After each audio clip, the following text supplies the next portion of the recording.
আমি দিশা রয়েছে তোমাদের সঙ্গে। আজ 17 জানুয়ারি রবিবার। আজকে রাজ্য রাজনীতির প্রেক্ষাপটে দাঁড়িয়ে প্রচুর গুরুত্বপূর্ণ খবর যেরকম রয়েছে, কিন্তু আজ আমি খবর থেকে একেবারে একটু লিটল একটা ব্রেক নিয়েছি। একটা শর্ট ব্রেকের জন্য আজকে আমরা চলে এসেছি একেবারে ফ্যামিলি পিকনিক করতে, মানে ফ্যামিলি গেট টুগেদার।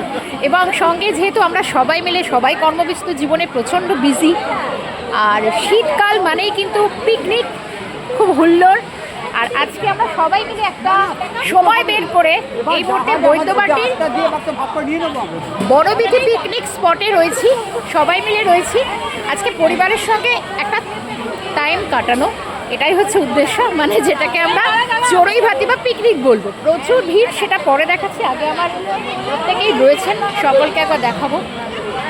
এই হচ্ছে আমাদের টিম, প্রত্যেকেই রয়েছে এখনো পর্যন্ত, আরও অনেকে রয়েছে বিভিন্ন জায়গায় ছড়িয়ে ছিটিয়ে।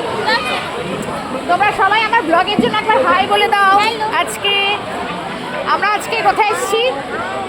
এই যে কোথায় গেল, বলো বলো বলো, হাই বলো। আমার শাশুড়ি মা বলছেন হাই সকলকে। আর অবশ্যই সকলে যেন মজা করে। অবশ্যই এবার ব্লগের আরও টুকরো টুকরো ছবি দেখাবো। আপাতত একটু পেট পুজো হয়ে যাক, আবার ব্রেকের পর ফিরছি।